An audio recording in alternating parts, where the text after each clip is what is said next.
Ассаламу алейкум қыздар, шарлотка дайындаймыз. Бізге керегі 200 грамм қант, 5 жұмыртқа, жақсылап араластырып миксермен 2 есе көтерілгенше дейін араластырамыз. 200 грамм ұн, 1 шай қасық разрыхлитель.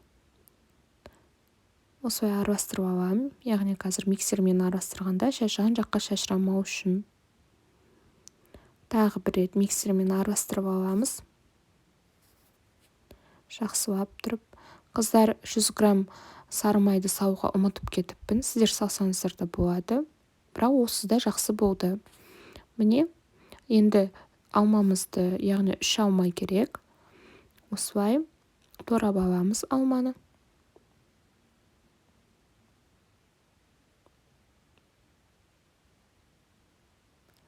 Жақсылап араластырамыз.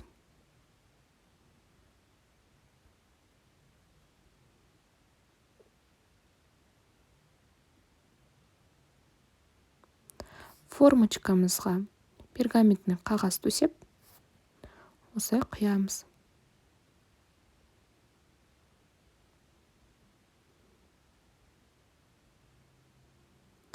Әдемілігі үшін бір алманы осылай турап шығамыз.